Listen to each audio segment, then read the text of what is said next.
Hi, my name is Tim Bailey. I'm the Director of Education for the Gilder Lehrman Institute of American History. Welcome to our PD program. Today we have two focuses. One is we're going to be looking at a program that we have called Teaching Literacy Through History.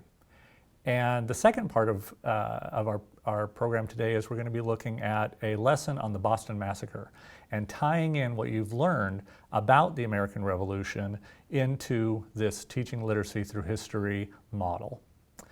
So let's start with what is teaching literacy through history and what are the basics. So as you see, the basics start with students interact directly with the author or speaker through primary sources without the filter of a textbook, with the teacher serving as a guide, not an interpreter.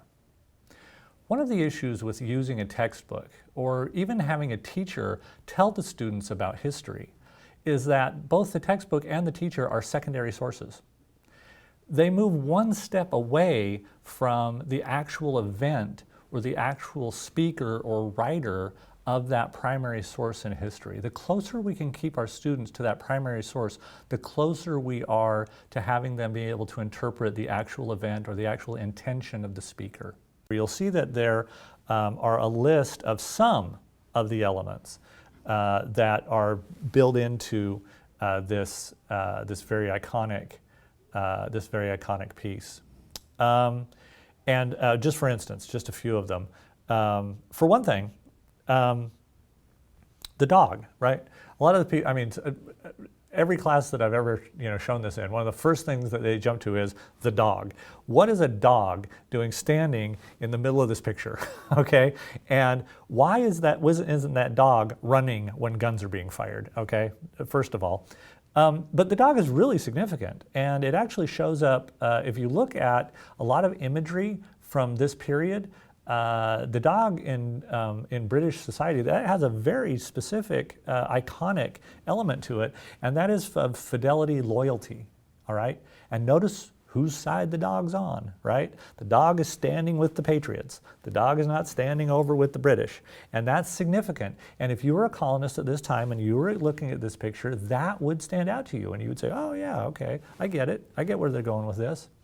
I mean, there's a lot you can do with this as you go through the students. Look at the expressions on the British soldiers, right?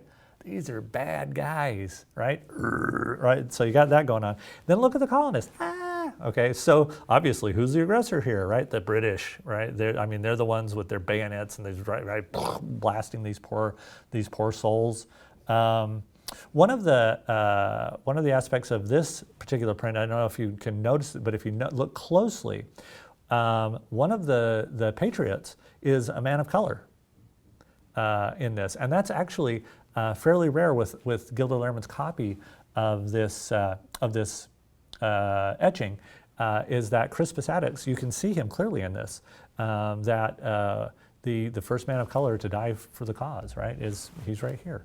And hopefully your students pick that out. Oh, look at that, really?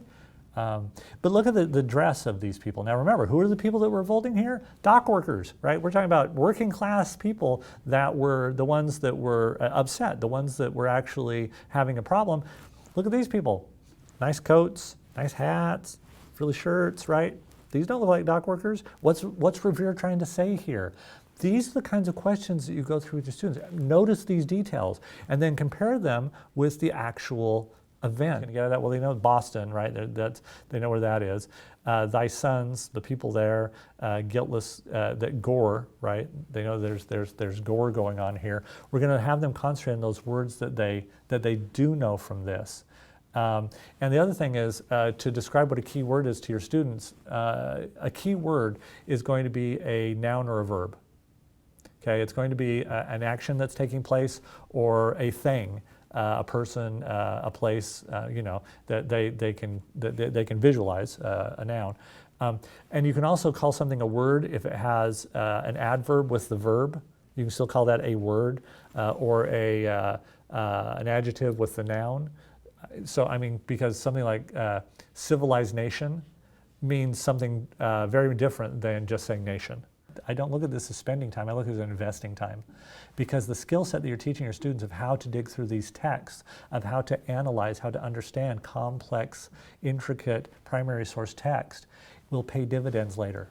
Because then as they run into these difficult texts, they no longer are just relying on you to tell them what it means, to be the interpreter. They see you now as the guide to help them interpret it for themselves. So thank you, and hopefully we'll see you soon, and we'll be working together further this year. Take care.